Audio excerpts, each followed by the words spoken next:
सरवरा शाह करीमा दस्तगीरा अशरफा। अल्हम्दुलिल्लाहि रब्बिल आलमीन वस्सलातु वस्सलामु अला सय्यिदिल अंबियाइ वल मुरसलीन व अला आलिहि तय्यबीन अत्ताहिरीन व अस्हाबिहिल हादीनल महदिय्यीन अम्मा बाद फ़अऊज़ु बिल्लाहि मिनश शैतानिर रजीम बिस्मिल्लाहिर रहमानिर रहीम। हल यस्तविल्लज़ीन यअलमून वल्लज़ीन ला यअलमून। आमन्तु बिल्लाहि सदक़ल्लाहु मौलानल अज़ीम व सदक़ रसूलुहुन नबियुल अमीनुल मकीनुल करीम व नहनु अला ज़ालिका लमिनश शाहिदीन व शाकिरीन वल्हम्दुलिल्लाहि रब्बिल आलमीन। कुछ कहने और सुनने से पेशतर आइए हम और आप मिलजुल कर इंतहाई खुलूस व महब्बत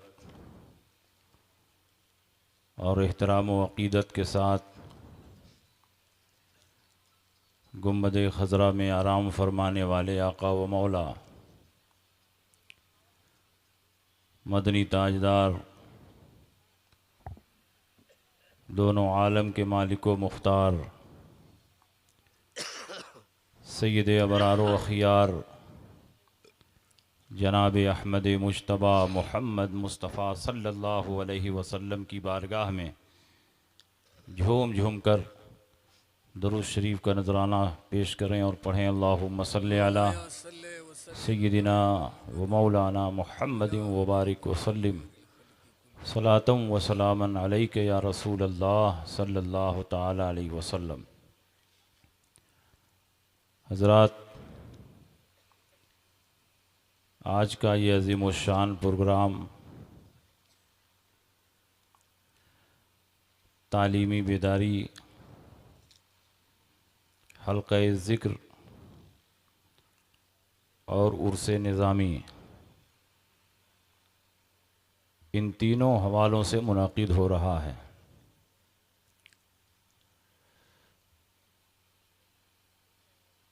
तालीमी बेदारी के हवाले से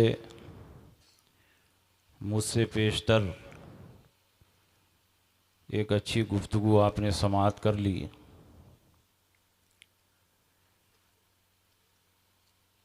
तालीम पर बोलने के लिए उस आदमी की ज़रूरत है जो ख़ुद भी तालीम याफ्ता हो। मैं एक अदना तालिब इल्म हूँ, न तालीम में महारत है न तदरीस में महारत है। यहाँ स्टेज पर बड़े बड़े उलमा और मुफ्तियान किराम तशरीफ़ फरमा हैं जिनको तालीम व तदरीस में एक लंबा तजुर्बा है और एक अरसे से अपने अपने इदारों में रहकर तलबा को तालीम व ताल्लुम से आरास्ता कर रहे हैं। इस वक्त स्टेज पर बहुत से मदारिस के उलमा, हुफ़ाज़ व क़ुर्रा और मुदर्रिसीन हज़रात तशरीफ़ फरमा है। ख़ुसूसियत के साथ मुल्क की अज़ीम दरसगाह दारुल उलूम अलीमिया जमदा शाही के असातिज़ा और तलबा भी यहाँ तशरीफ़ फरमा है। इसलिए मैं गुफ्तगू में अपने अज़ीज़ तलबा को मुखातब बनाऊँगा और उन्हीं को नसीहत करने के हवाले से दो चंद बातें आपके सामने पेश करूँगा।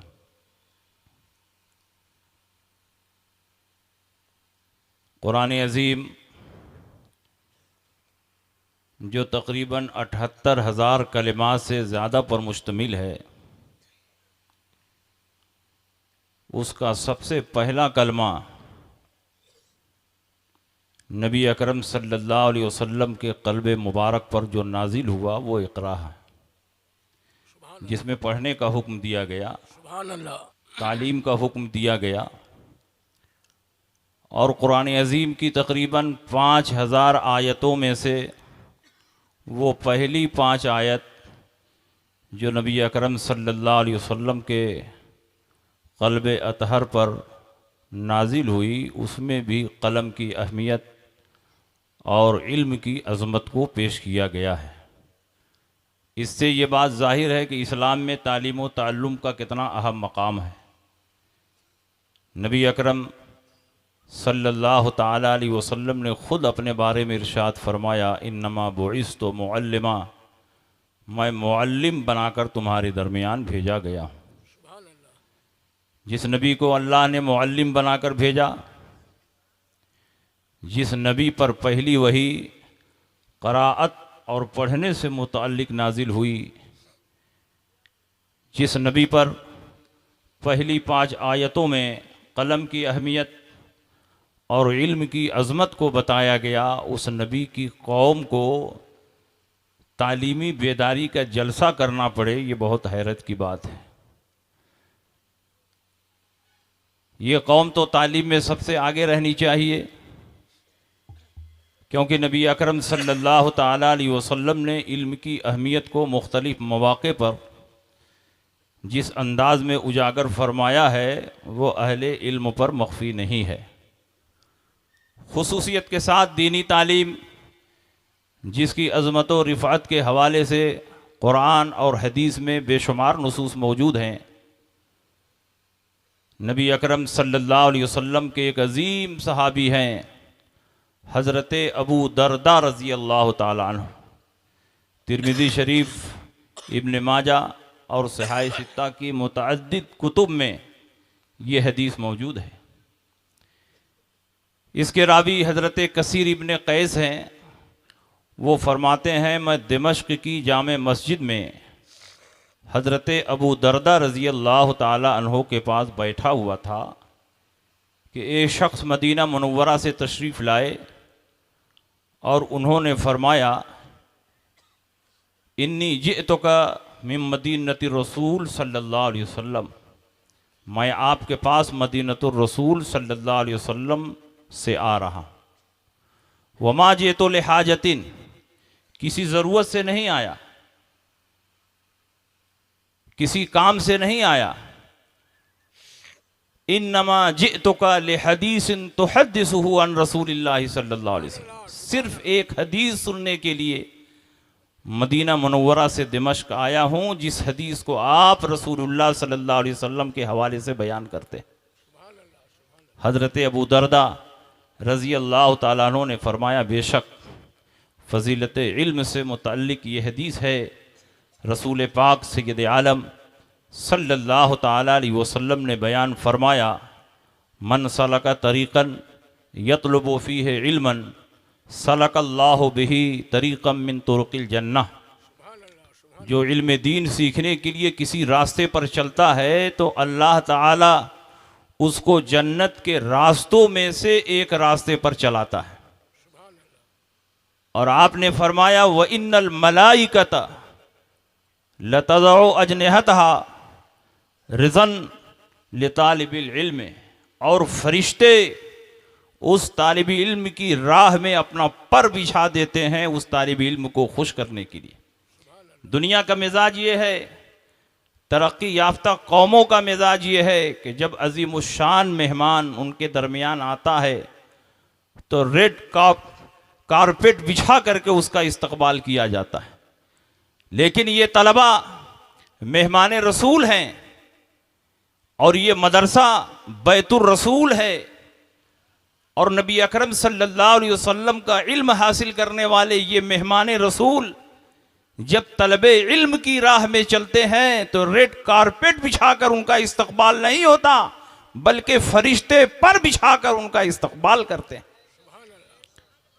और उन्होंने फरमाया, इन्नल आलिम यस्तगफिरु लहू मन फिस समावाति व मन फिल अर्द वल हितानु फी जौफिल मा, और आलिम का मकाम और मर्तबा ये है कि जो कुछ ज़मीन व आसमान में है, यहाँ तक के मछलियाँ पानी में, उसके लिए दुआए मग़फ़िरत करती हैं।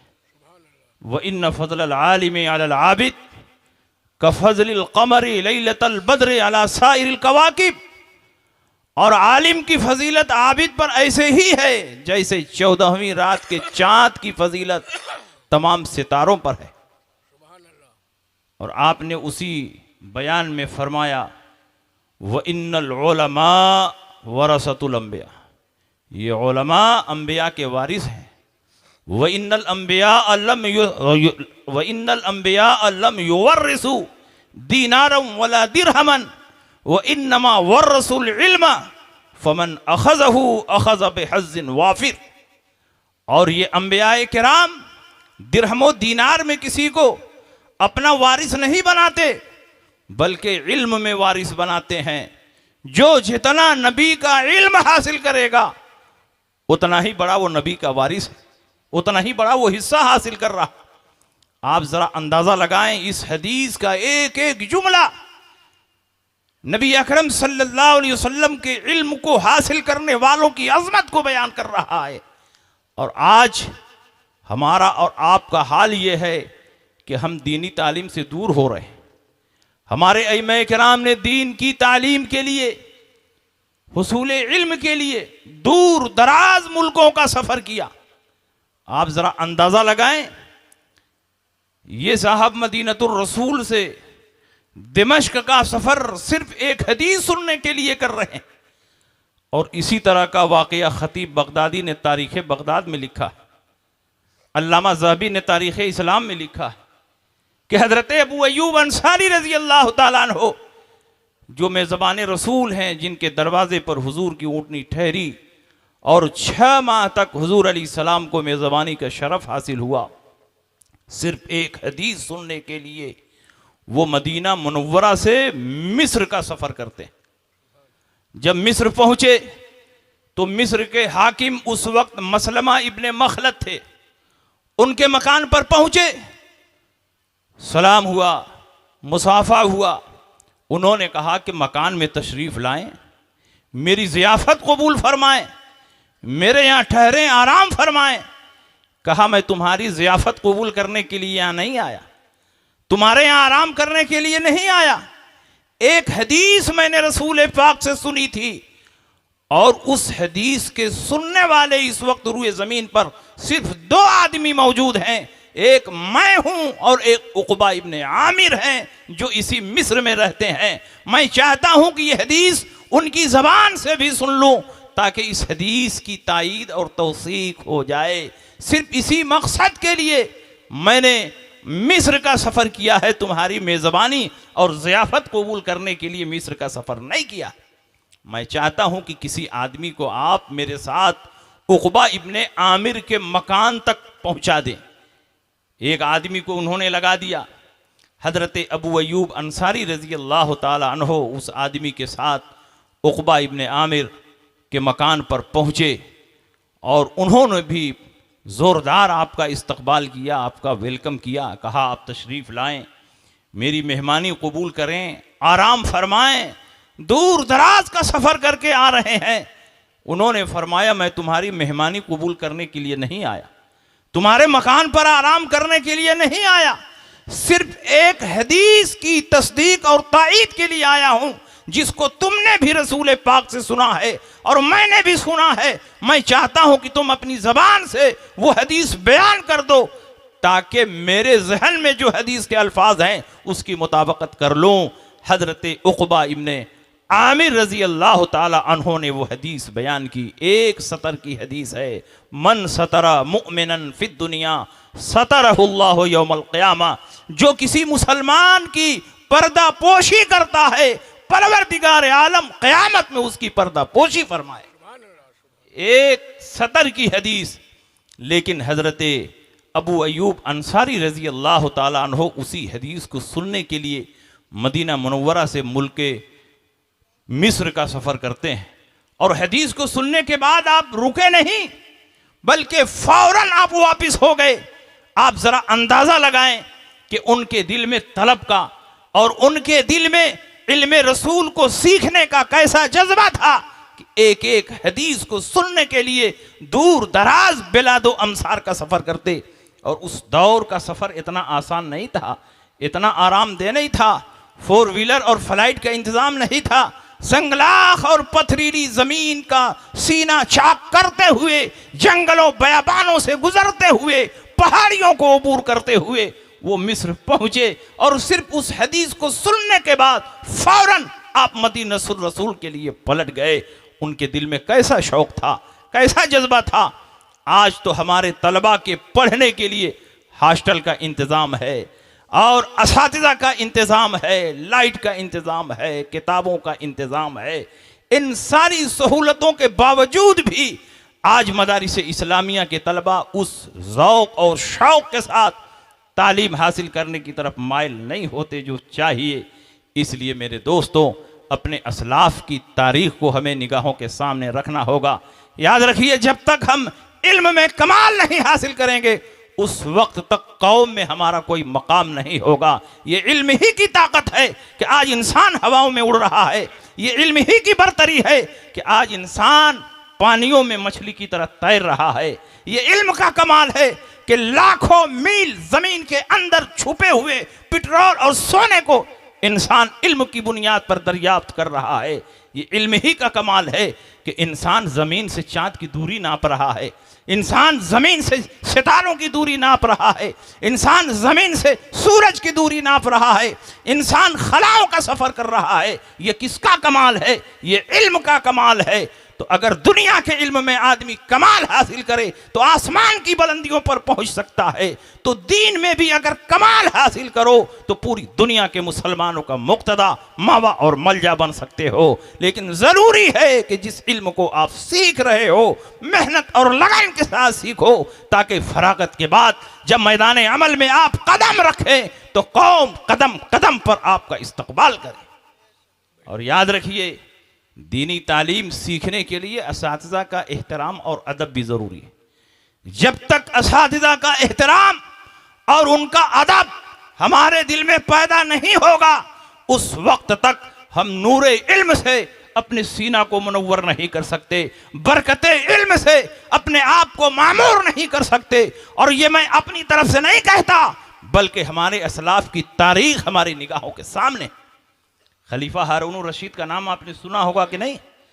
मैं आज कोई घनघरज वाली तकरीर नहीं करने के लिए आया, बहुत इस्लाही अंदाज में तालीम के हवाले से दो चंद बातें आपके सामने पेश करना चाहता। खलीफा हारून रशीद वो खलीफा है जिसके नाम से बड़ी बड़ी ईसाई सल्तनतें कांपती थी, जिसके दौर में किसी भी हुकूमत को खलीफा से टकराने की जुर्रत नहीं होती। लेकिन उस खलीफा के दिल में उलमा का ऐसा एहतराम होता, ऐसी ताज़ीम व तकरीम होती कि जब खलीफा हारून रशीद के दरबार में उलमा आते तो खलीफा उनकी ताज़ीम में खड़ा हो जाता और उनको अपने बगल में बिठाता। कुछ दुनियादार किस्म के दरबारियों को ये बात नागवार गुजरती थी कि उलमा आते हैं तो खलीफा उनकी ताज़ीम में खड़े हो जाते हैं। उन दरबारियों ने मशवरा दिया कि हुजूर, उलमा की ताज़ीम में आप खड़े हो जाते हैं, इससे रोबे शाही पर फर्क आ जाता है, आपकी अजमत में कमी आ जाती है, शाही वक़ार मजरूह होता है। खलीफा हारून रशीद ने कहा, तुमने कितनी बुरी बात कही।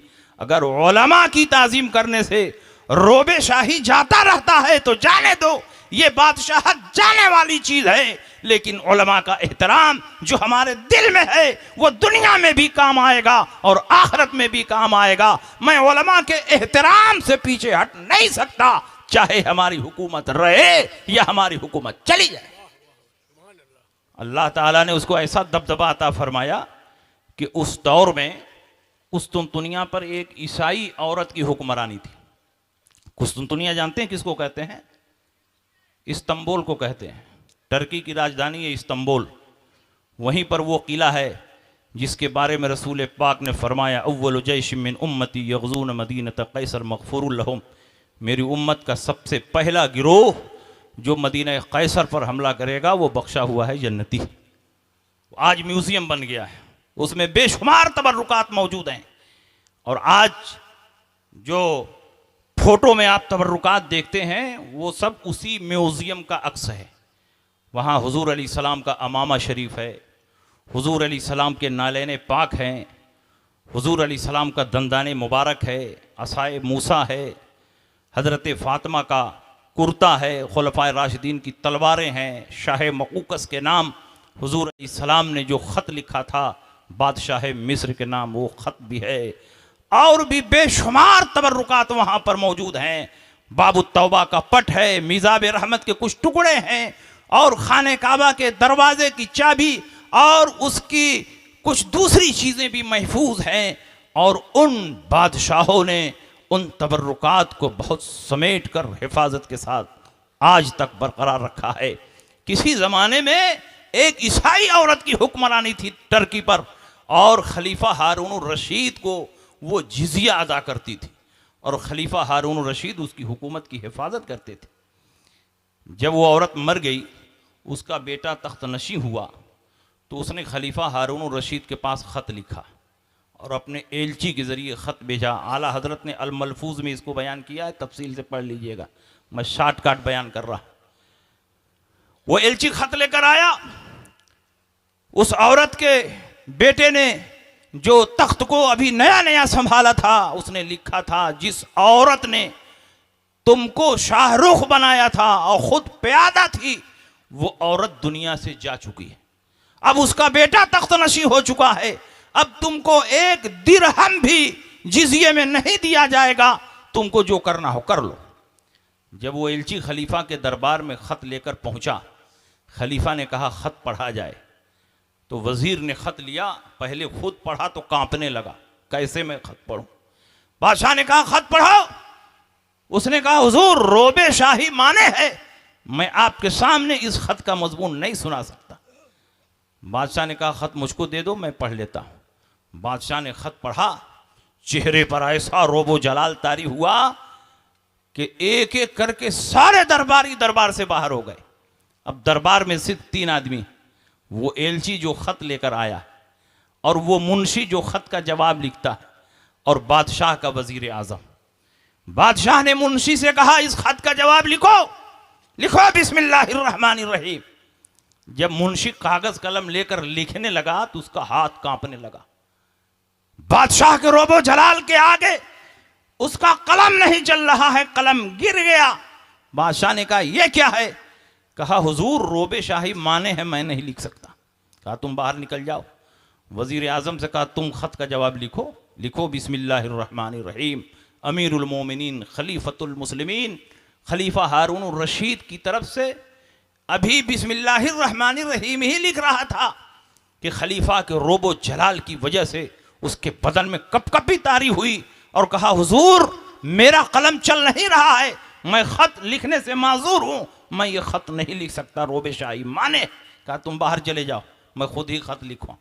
खुद ही ख़त लिखा, बिस्मिल्लाहिर्रहमानिर्रहीम, अमीरुल मोमिनीन खलीफतुल मुस्लिमीन हारून रशीद की तरफ से कुस्तुनतुनिया के फला कुत्ते के नाम, ओ फाहिशा के बेटे, तेरे ख़त का जवाब वो नहीं जो तू पढ़े, तेरे ख़त का जवाब वो है जो तू अनकरीब अपनी आंखों से देखेगा।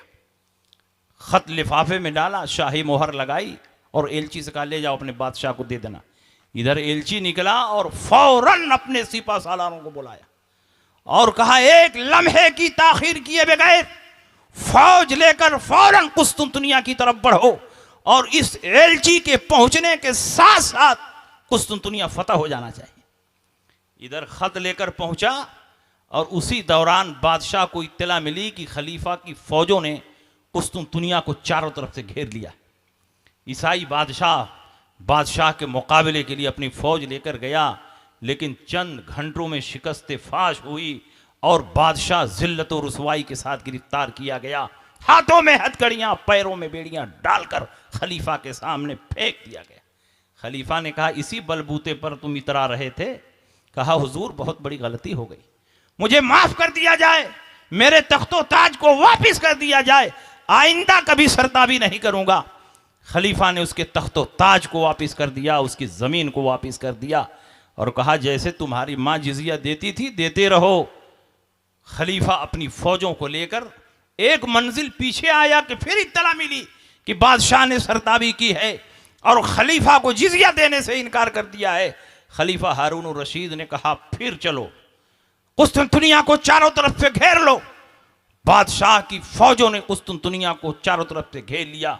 खलीफा हारून रशीद की फौजों ने कुस्तुनतुनिया को चारों तरफ से घेर लिया। घमासान की लड़ाई हुई।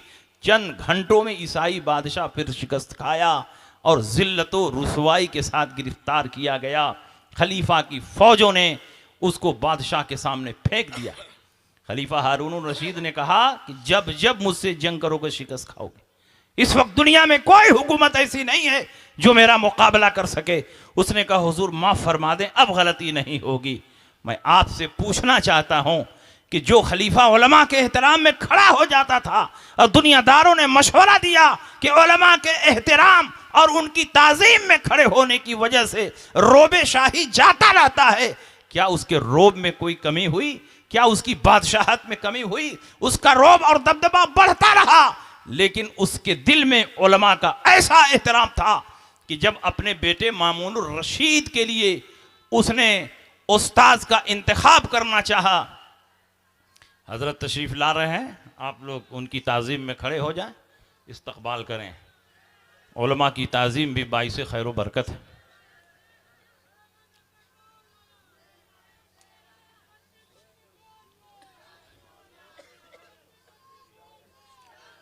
खत्म कर दें?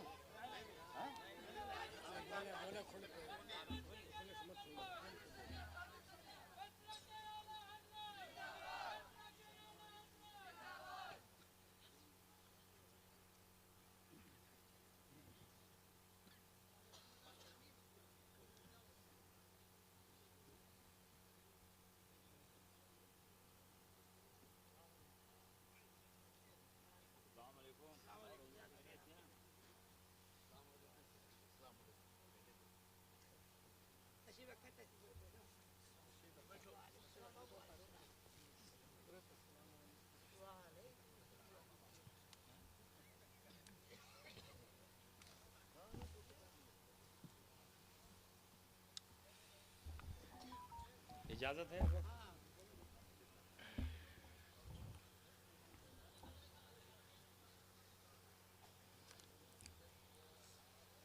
ये हम सब के लिए मुश्तरका खुशनसीबी है कि शहज़ादे हुज़ूर ख़तीबुल बराहीन साहिब तसानीफ़ कसीरा उस्ताज़ुल उलमा पीर तरीक़त हज़रत अल्लामा हबीबुर रहमान साहब क़िबला मदज़िल्लहुल आली हमारे और आपके बीच तशरीफ़ फरमा है। इस वक्त हिंदुस्तान के पीरों में इस हैसियत से आप मुनफरिद और बेमिसाल हैं कि मुसलसल सफ़र करने के बावजूद भी हर साल कई कई किताबें तसनीफ़ फरमाते हैं और उर्से निज़ामी में उन किताबों की रूनुमाई होती रहती है। अल्हम्दुलिल्लाह आपकी किताबें बहुत मुफीद, बहुत जामे, पुरमग़ज़ और बहुत तहक़ीक़ी होती हैं। कई किताबों पर तासुर लिखने का इत्तेफ़ाक हुआ और तासुर लिखने से पहले उन किताबों के मुताले का इत्तेफ़ाक हुआ, तो महसूस हुआ कि हिंदुस्तान में इस हवाले से आप मुनफरिद पीर हैं। कोई पीर हिंदुस्तान में ऐसा नज़र नहीं आता जो तसनीफ़ व तालीफ़ की तरफ भी तवज्जो देता। कम से कम मेरी नज़र में कोई पीर ऐसा नहीं है। हुज़ूर ख़तीबुल बराहीन अलैहि रहमतो व रिज़वान का फैज़ान इस वक्त इनके हाथों से पूरे हिंदुस्तान में तक़सीम हो रहा है और साथ ही साथ खानकाह में बैठकर रात की तन्हाइयों में आप तसनीफ़ व तालीफ़ का काम भी करते हैं। तो आप किताबों के ज़रिए भी कौम की रहनुमाई फरमा रहे हैं और बैअत व इरशाद के ज़रिए भी कौम की रहनुमाई फरमा रहे हैं। आपकी तशरीफ़ आवरी हम सब के लिए बाइस खैर व बरकत है। मैं कुछ बातें अर्ज़ करके आपके दरमियान से रुखसत हो जाऊंगा। मैं अर्ज़ ये कर रहा था कि खलीफा हारून रशीद जो उलमा की ताज़ीम और उलमा के एहतराम में अपने दरबार में खड़े हो जाते, तो उलमा की ताज़ीम करने से कभी उनके दबदबे में कमी नहीं आई। अल्लाह ने उनको ऐसा दबदबा अता फरमाया कि उस दौर की तमाम बड़ी बड़ी ईसाई ताकतें आपके नाम से कांपती थी। लेकिन जब अपने बेटे के लिए उस्ताद का इंतखाब करना हुआ तो पूरे बगदाद पर उन्होंने निगाह दौड़ाई और आपकी नजर इंतखाब हजरत इमाम किसई रजी अल्लाह तआला अन्हु पर टिक गई। हजरत इमाम किसई कुर्राए सबा में से एक हैं और हजरत इमाम मोहम्मद के खालाजाद भाई हैं। और उस दौर के कारी सिर्फ कारी नहीं होते थे, उस दौर के जो कारी होते थे वो बहुत बड़े फ़कीह, मुहद्दिस और लुगत के इमाम होते थे। हदीस शरीफ में रसूल पाक ने फरमाया यौमुन नास अक़रअहुम, तुम्हारी इमामत वो करे जो तुम में बड़ा कारी हो। इसका मतलब ये नहीं है कि बड़ा कारी हो, उसका मतलब है अक़रअहुम आलमुहुम बिस्सुन्नह, जो सुन्नत का ज़्यादा जानने वाला, सेहत मखारिज के साथ कुरान की तिलावत भी करता हो और तहारत और नमाज के मसाइल को भी जानता है। अक़रअहुम का माना आलमुहुम। तो उस दौर के कुर्रा बहुत बड़े फ़क़ीह और बहुत बड़े मुहद्दिस भी होते थे और मुख्तलिफ रिवायतों के साथ कुरान को पढ़ने का मलका भी होता था। हज़रत इमाम किसई पर नज़र टिक गई। खलीफा ने हज़रत इमाम किसई से कहा हुजूर मैं चाहता हूँ कि आप मेरे बेटे मामून रशीद को तालीम दें और दरबार शाही में आकर तालीम दें। और उस दौर में खलीफा हारून रशीद के दरबार में पढ़ाना ये कोई मामूली इज्जत की बात नहीं थी। उस दौर में बड़े बड़े उलमा चाहते थे कि खलीफा के दरबार तक हमारी रसाई हो जाए और बादशाह का मैं अतालीक मुकर्रर हो जाऊं। लेकिन इमाम किसई को अल्लाह ने ऐसी बेनियाजी अता फरमाई थी कि आपने फरमाया कि जब तक मुझे सूखी रोटी मिल रही है मैं बादशाह के दरबार में पहुंचकर अपने इल्म को बेचने के लिए तैयार नहीं हूं। मैं आपके दरबार में जाकर नहीं पढ़ा सकता। अगर बच्चे को पढ़वाना हो तो मेरे मकान और मेरी झोपड़ी पर भेज दीजिए। खलीफा ने कहा ठीक है हुजूर, मेरा बच्चा आप ही के मकान पर पहुंच जाएगा, लेकिन जब मेरा बच्चा पहुंचे तो सबसे पहले मेरे बच्चे का सबक होना चाहिए। इमाम किसई ने फरमाया हरगिज नहीं, जो पहले पहुंचेगा उसका सबक पहले होगा और जो बाद में पहुंचेगा उसका सबक बाद में होगा, चाहे खलीफा का बेटा ही क्यों ना। मगर अच्छे उस्ताद की कदर हमेशा होती रही है, होती रहेगी। खलीफा ने कहा हुजूर ठीक है, आप जैसे चाहें, मेरा बेटा ही आपके मकान पर रहेगा और आपसे तालीम हासिल करेगा। खलीफा का बेटा हजरत इमाम किसई रजी अल्लाह तआला अन्हु के पास पहुंचकर इल्म सीखने लगा। कुछ दिनों के बाद खलीफा हारून रशीद शाही फौज लेकर उसी इलाके से गुजर रहे थे। अपनी फौज को पीछे छोड़ा और दिल में ख्याल आया कि देखूं मेरा बेटा तालीम व तरबियत पा रहा है कि नहीं पा रहा है, तालीम व तरबियत का उसकी ज़िंदगी में कोई असर नज़र आ रहा है कि नहीं आ रहा है। खलीफा हारून रशीद जब इमाम किसई के मकान पर पहुंचा तो देखा कि इमाम किसई वजू फरमा रहे और पांव धुल रहे हैं और खलीफा का बेटा अपने हाथ से पांव पर पानी गिरा रहा है और इमाम किसई अपना पांव धुल रहे हैं। खलीफा को जलाल आया और अपने बेटे को एक कोड़ा मारा। कहा नालायक, अल्लाह ने तुझे दो हाथ क्यों दिए हैं? एक हाथ से पानी गिरा और एक हाथ से अपने उस्ताद के पांव को धुल। और याद रख, जब तक तू उस्ताद की खिदमत नहीं कर लेता, उनकी दुआएं नहीं हासिल कर लेता, उस वक्त तक तू नूर इल्म से मुनव्वर नहीं हो सकता और बरकते इल्म से महजूज नहीं हो। बताइए आज ये जज्बा कहाँ हमारे तलबा में है?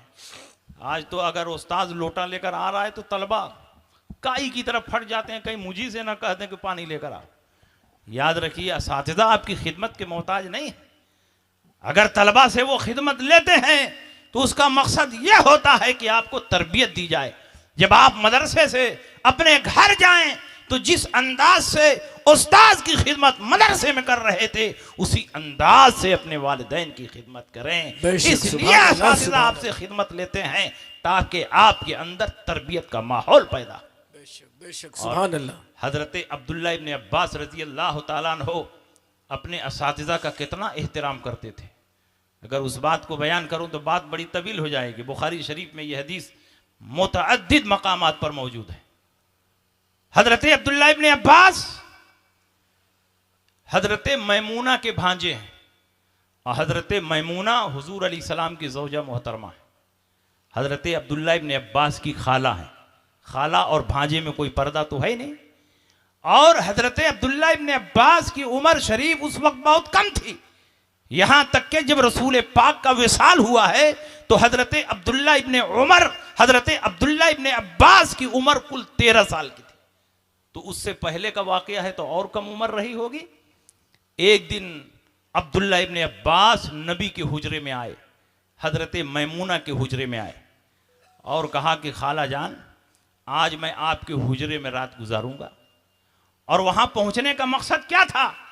अब्दुल्ला इब्ने अब्बास खुद फरमाते हैं कि इस मकसद के लिए मैं गया था ताकि देखूं रसूल पाक रातों में किस तरह इबादत करते हैं, ताकि उसी तरह मैं भी इबादत करूं। नबी अकरम सल्लल्लाहु अलैहि वसल्लम का हुजरा कोई बहुत लंबा चौड़ा नहीं था, बहुत छोटे छोटे उम्महातुल मोमिनीन के हुजरात थे और उसकी छत पुख्ता नहीं थी, घास फूस की बनी हुई थी, कद्दे आदम बराबर थी। और नबी के हुजरे में डबल बिस्तरा नहीं था कि कोई मेहमान आ जाए तो मेहमान के लिए एक बिस्तर बिछा दिया जाए। एक ही बिस्तर था, एक तकिया था और उसी पर सुल्तान दारैन शहंशाह कौनैन आराम फरमा होते। सुभान अल्लाह, सुभान नबी अकरम सल्लल्लाहु ताला अलैहि वसल्लम के हुजरे में पहुंचे। खाला जान से कहा, खाला जान आज मैं यहीं रात गुजारूंगा। कहा ठीक है बेटे, तुम यहीं रात गुजारो। अब एक ही तकिया है, सोने वाले 3 हैं तो कैसे सोएं? बुखारी शरीफ में यह हदीस मौजूद है कि तकिया में लंबाई वाले जो दोनों हिस्से होते हैं, एक तरफ रसूल पाक ने सर रखा, एक तरफ हजरत मैमूना ने सर रखा और तकिया के अर्ज में बीच में हजरत अब्दुल्ला इब्ने अब्बास ने सर रखा। ये तीनों हजरात लेट गए। हजरत अब्दुल्ला इब्ने अब्बास फरमाते हैं कि कुछ देर रसूल पाक सल्लल्लाहु अलैहि वसल्लम ने अपने अहले से बात की। तहद्दसा रसूलुल्लाह सल्लल्लाहु अलैहि वसल्लम मा अहलिही सातन, ये बुखारी के अल्फाज है। कुछ देर बात करते रहे और उसके बाद रसूल पाक सल्लल्लाहु अलैहि वसल्लम आराम फरमाने के लिए लेट गए। जब रात आधी से ज़्यादा गुजरी, इसमें भी बुखारी में इख्तलाफ है, रात आधी से कम गुजरी थी कि आधी से ज़्यादा गुजरी थी कि आधी गुजरी थी। ये तकरीब है, तकरीब फहम के लिए करीब करीब आधी रात गुजरी थी। नबी अकरम सल्लल्लाहु अलैहि वसल्लम चुपके से उठे, दरवाज़ा खोला, बाहर निकले, इसंजा खाना में तशरीफ़ ले गए। अब्दुल्ला इब्ने अब्बास तो सिर्फ आंखें बंद किए हुए थे, इंतज़ार में थे कि नबी अकरम सल्लल्लाहु अलैहि वसल्लम जैसे जैसे करते हैं वैसे वैसे मैं सीखूंगा। देखा कि हुजूर अलैहि सलाम इसंजा खाना में तशरीफ़ ले गए हैं तो सोचा बाहर आएंगे तो वज़ू के लिए पानी की ज़रूरत पड़ेगी, क्यों ना पहले से मैं पानी रख दूं। अब्दुल्ला इब्ने अब्बास रज़ी अल्लाह ताला अन्हुमा ने पहले से पानी रख दिया। अल्लाह के नबी बाहर आए, देखा पानी रखा हुआ है, बहुत खुश हुए, पूछा किसने पानी रखा? तो आपकी ज़ौजा मोहतरमा ने फरमाया कि बच्चे ने रखा। अल्लाह के नबी का दरियाए करम जोश मारने लगा। अल्लाह के नबी ने दुआ दी, अल्लाहुम्मा अल्लिमहुल किताब व फ़क़्क़िहु फ़िद्दीन, ऐ अल्लाह इनको किताबुल्लाह का इल्म अता फरमा और दीन में फ़क़ीह बना दे।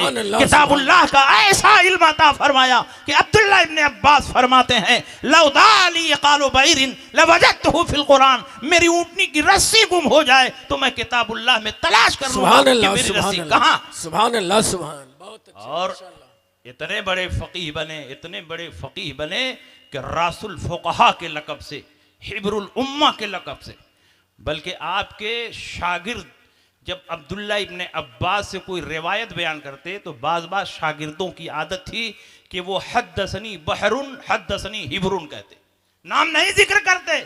आपका लक़ब बहर भी है और आपका लक़ब हिब्र भी है। तो आपके बाज़ असातिज़ा जब आपसे हदीस की रिवायत करते तो फरमाते हद्दसनी हिब्रुन और कुछ कहते हद्दसनी बहरुन, और उसका मतलब क्या होता? अब्दुल्ला इब्ने अब्बास ने मुझसे ये हदीस बयान की। तो बताओ नबी अकरम सल्लल्लाहु अलैहि वसल्लम ने क्यों दुआ दी?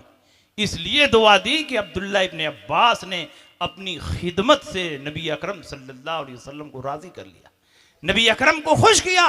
अगर ये तलबा अपने असातिज़ा की खिदमत करें तो यकीनन इनके असातिज़ा भी इनके हुस्ने सलूक से खुश होंगे और दिल से दुआ देंगे। और जब उस्ताद किसी तालिब इल्म के हक़ में दुआ देता है तो वो तालिब इल्म दुनिया में भी कामयाब होगा और इंशाअल्लाह आखिरत में भी कामयाब होगा। यही अब्दुल्ला इब्न अब्बास है, उनके अदब का ये आलम कि नबी अकरम सल्लल्लाहु अलैहि वसल्लम के विसाल के बाद जिनके जिनके बारे में खबर लगती कि इनके पास रसूल पाक की ऐसी कोई हदीस है जिस हदीस को मैंने नहीं सुना, तो उनके दरवाजे पर पहुंचते और हदीस की समाअत करते। और अगर इत्तेफाक से दरवाज़ा बंद होता तो अपनी चादर चौखट पर रख कर वहीं सो जाते। हजरत ज़ैद इब्न साबित अंसारी के यहाँ बिलखुसूस इल्म फ़राइज़ और इल्म मीरास की तालीम हासिल करने के लिए जाते, और इत्तेफाक से अगर वो बाहर तशरीफ नहीं रखते, दरवाज़ा बंद होता तो अपनी चादर चौखट पर रखकर और उसी चादर पर सर रखकर सो जाते, लेकिन दरवाजे के बाहर से उस्ताद को आवाज़ नहीं लगाते, जंजीर नहीं खटखटाते, हवाएं उड़ती, गर्दो गुबार आता और आपका चेहरा गर्दो गुबार से भर जाता। लेकिन अब्दुल्ला इब्न अब्बास न उस्ताद की चौखट छोड़ते, न उस्ताद को दरवाजे के बाहर से पुकारते। और जब ज़ैद इब्न साबित अंसारी दरवाज़ा खोलकर बाहर निकलते और देखते कि अब्दुल्ला इब्न अब्बास चौखट पर लेटे हुए हैं, तो झुककर उनको उठाते और फरमाते, या इब्न अम्मे रसूलिल्लाह, ऐ रसूलुल्लाह के चचा के बेटे, आपने मुझे इत्तला क्यों नहीं करा दी, आपने दरवाजे के बाहर से आवाज क्यों नहीं लगा दी, फौरन मैं आता, आपको अंदर ले जाता और आपको पढ़ा देता। अब्दुल्ला इब्न अब्बास फरमाते कि उस्ताद के दरवाजे को खटखटाना और बाहर से उस्ताद को पुकारना यह अदब के खिलाफ है, और नबी ने हमें यह तालीम दी है कि जिससे तुम इल्म सीखते हो उसका एहतराम करो, उनकी ताज़ीम करो। सुभान अल्लाह, सुभान अल्लाह। अब्दुल्ला इब्न अब्बास ने जो अदब पेश किया, ये वही अदब है जो सहाबा ने नबी की बारगाह में पेश किया था, जिसका जिक्र सूरह हुजरात में है, या अय्युहल्लज़ीना आमनू ला तरफ़उ अस्वातकुम फ़ौक़ सौति नबी वला तजहरू लहू बिलक़ौल कजहरि बादिकुम लिबाद अन तहबता अमालुकुम व अन्तुम ला तशउरून इन्नल्लज़ीना यग़ुद्दूना अस्वातहुम इंद रसूलिल्लाह उलाइका अल्लज़ीना इम्तहनल्लाहु क़ुलूबहुम लित्तक़वा लहुम मग़फ़िरतुन व अज्रुन अज़ीम इन्नल्लज़ीना युनादूनका मिन वराइल हुजुरात अक्सरुहुम ला याक़िलून वलौ अन्नहुम सबरू हत्ता तख़रुजा इलैहिम लकाना खैरन लहुम वल्लाहु गफ़ूरुर रहीम। सुभान अल्लाह, सुभान अल्लाह। ये सारे उलमा बैठे हैं, सबको तर्जमा मालूम। ये वही अदब है जो सहाबा ने नबी की बारगाह में पेश किया था, और उसी अदब को अब्दुल्ला इब्न अब्बास ने अपने उस्ताद की बारगाह में पेश किया।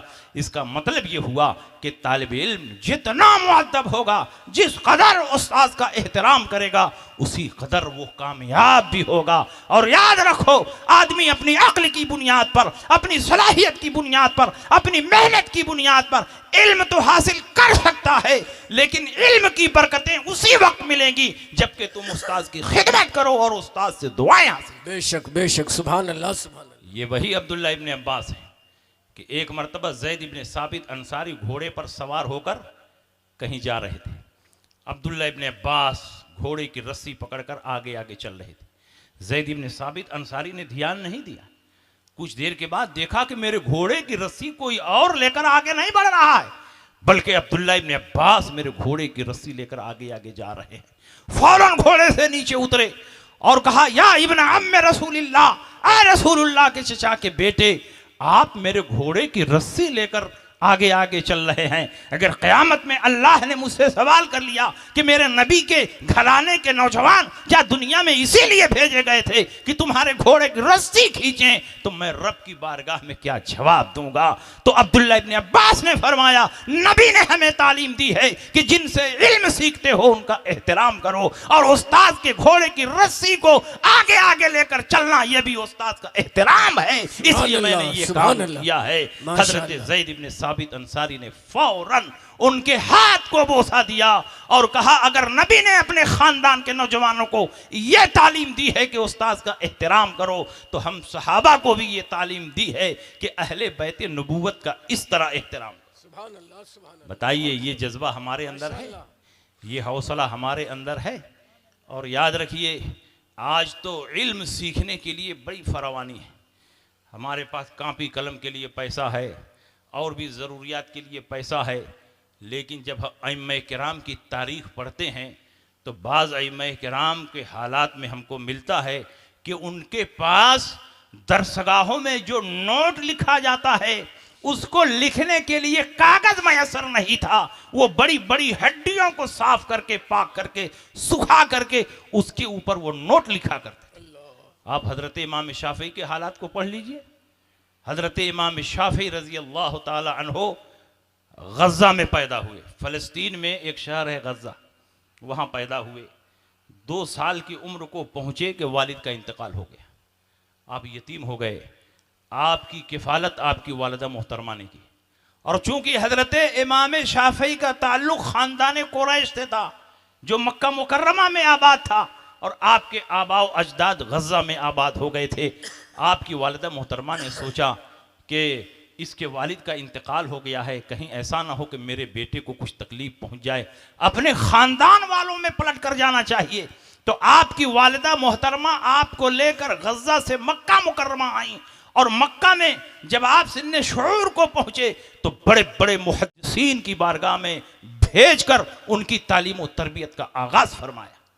हज़रत इमाम शाफी रज़ी अल्लाह ताला अन्हो के पास कागज़ नहीं था कि उस पर नोट लिख सकें, तो आप इधर उधर जाते और ऊँटों की बड़ी बड़ी हड्डियाँ तलाश कर लाते, उसको साफ करते, धुलते, और जब वो हड्डियाँ सूख जाती तो उसी के ऊपर नोट लिखते। कौन जानता था कि जो बच्चा हड्डियां तलाश कर रहा है एक वक्त आएगा कि फिक़्ह का इतना बड़ा इमाम होगा, इतना बड़ा इमाम होगा कि पूरी दुनिया में उसके मुक़ल्लिदीन फैल जाएंगे।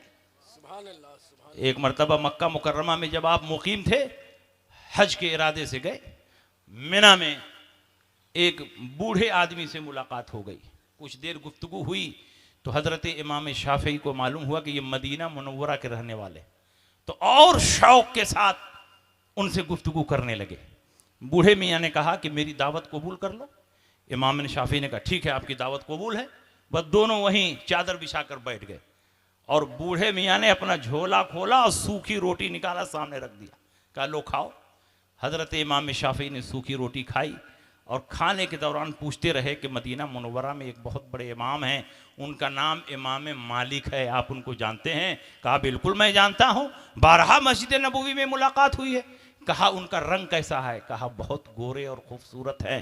कहा उनकी दाढ़ी कैसी है? कहा बिल्कुल सफ़ेद है। उनका कद कैसा है? बहुत लंबे कद के हैं। लिबास कैसा पहनते हैं? सफ़ेद लिबास पहनते हैं। उनके बारे में इस कदर पूछने लगे कि बूढ़े ने कहा कि लगता है कि तुमको इमाम मालिक से बड़ी मोहब्बत है। कहा बहुत मोहब्बत है। तो कहा जाके मुलाकात क्यों नहीं कर लेते? तो कहा मैं बहुत गरीब आदमी हूँ, मक्का से मदीना जाने का खर्च नहीं मेरे पास। तो कहा घबराओ नहीं, मेरे साथ जो काफिला आया है उस काफिले में एक आदमी का इंतकाल हो गया है, उसका ऊंट खाली है।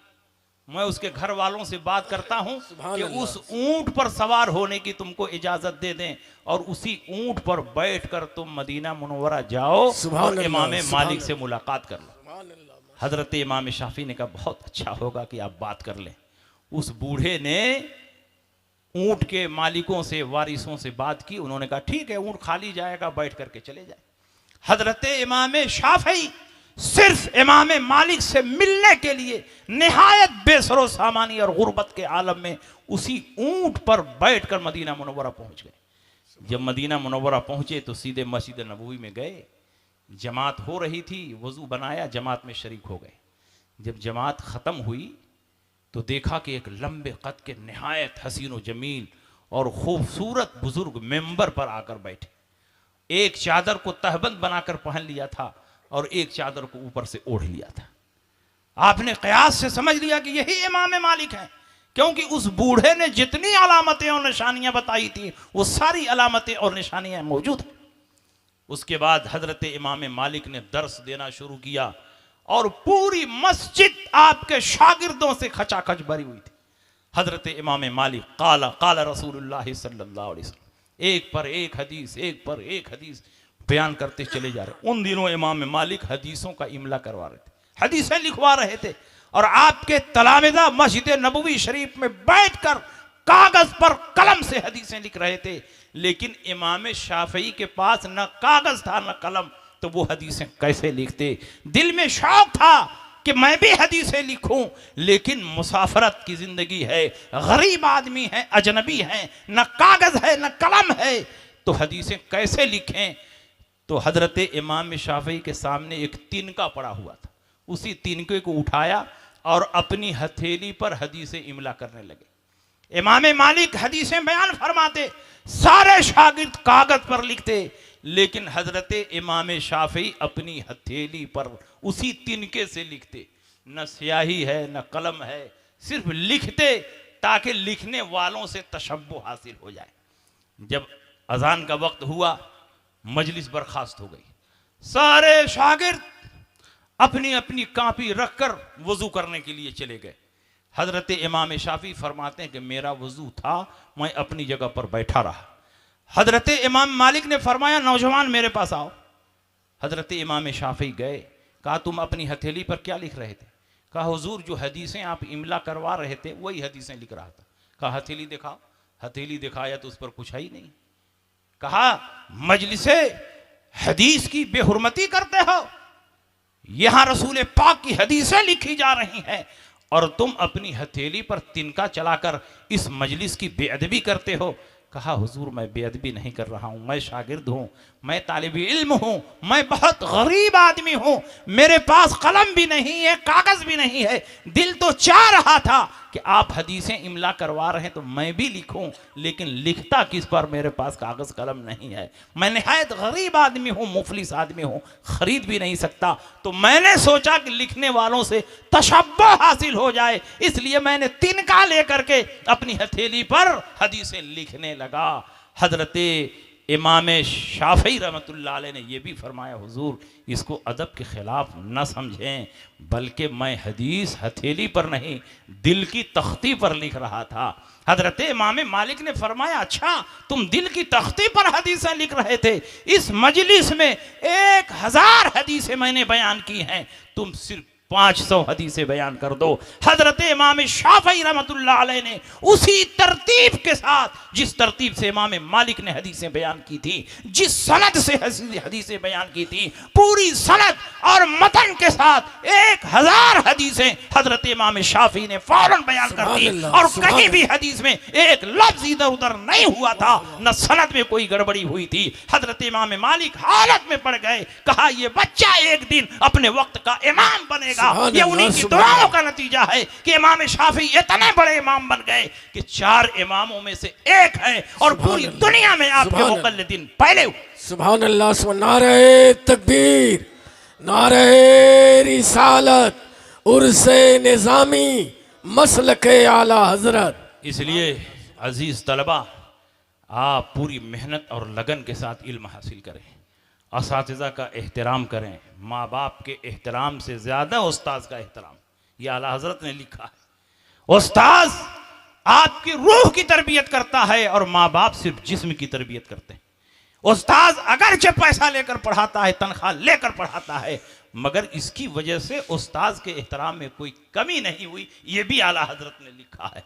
इसलिए आप अपने असातिज़ा का एहतराम करें और दीनी तालीम से आरास्ता हो जाएं। और हमारे अवाम जो यहाँ बैठे हुए हैं उनको भी मैं नसीहत करता हूँ कि अपने बच्चों को तालीम से आरास्ता कर दें। ये मुकाबले का दौर है, कंपटीशन का दौर है। जब तक आप अपने बच्चों को तालीम से आरास्ता नहीं करेंगे उस वक्त तक आपका बच्चा आगे नहीं बढ़ सकता है। आप अपने बच्चों को पहले दीनदार बनाइए, फराइज़ व वाजिबात की तालीम दीजिए ताकि आपका बच्चा फराइज़ व वाजिबात को सही ढंग से अदा कर सके। बक़दरे ज़रूरत जब दीन की तालीम हासिल हो जाए तो आप चाहें तो दुनिया की तालीम की तरफ भी मुतवज्जे हो सकते हैं, असरी तालीम की तरफ भी मुतवज्जे हो सकते हैं।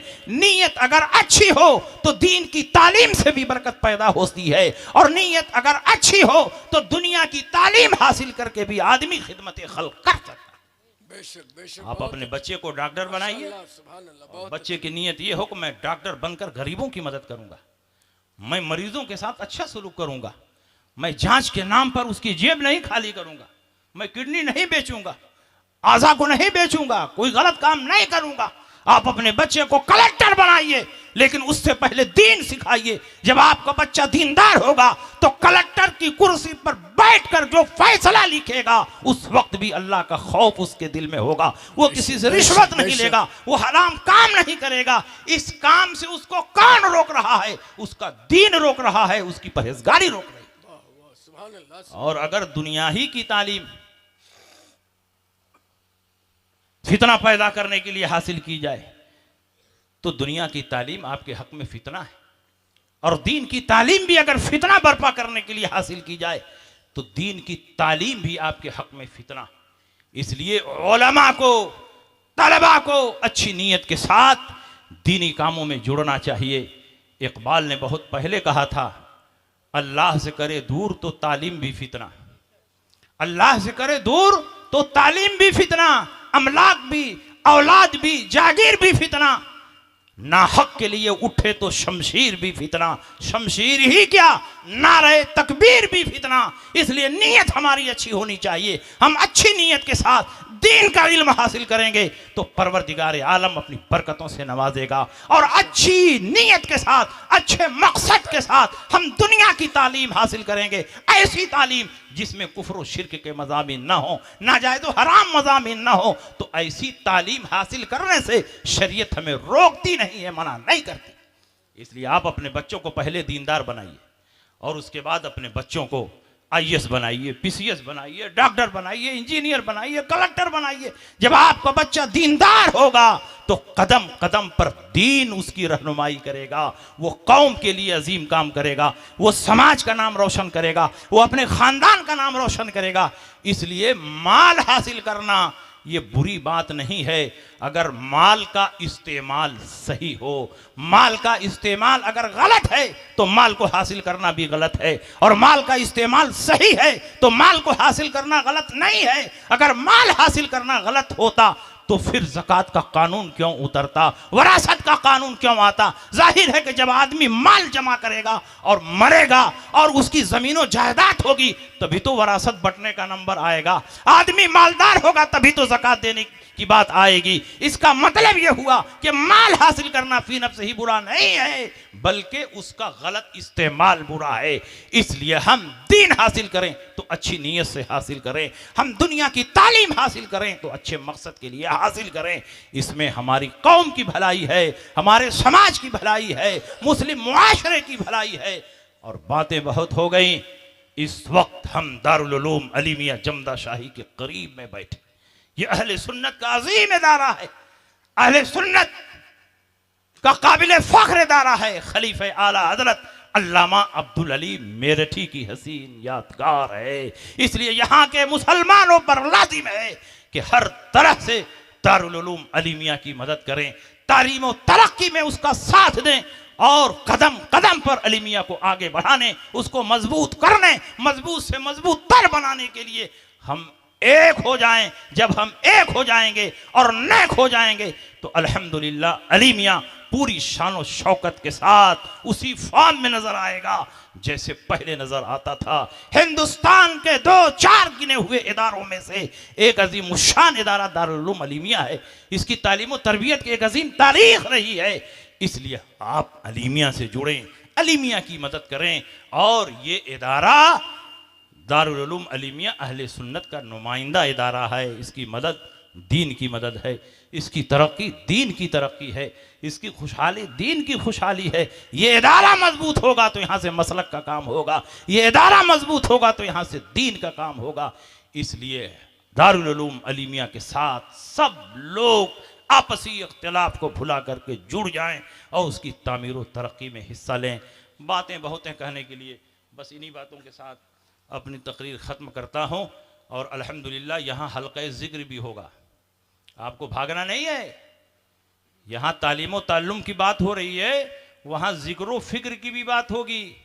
अल्लाह को याद किया जाएगा, तस्बीह व तहलील का विर्द होगा।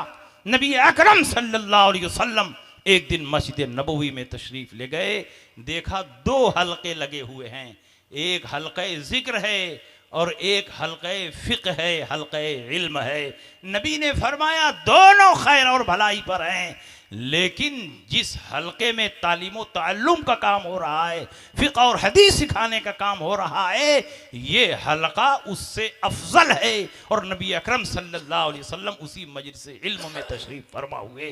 तो अल्हम्दुलिल्लाह तालीम की बातें हो गई, अब उसके बाद ज़िक्र फ़िक्र की बातें हो गई होंगी। और हमको लगता है कि हाजी वहीदुल्लाह साहब ने रसूल पाक की इसी हदीस पर अमल किया है कि इल्म की बात भी हो जाए सुभान अल्लाह, और सुभान ज़िक्र इलाही भी हो जाए, इसी मकाम पर तालीम व ताल्लुम की भी बात हो जाए और इसी मकाम पर हल्के ज़िक्र भी हो। दोनों हदीसों पर हाजी साहब ने अमल किया है।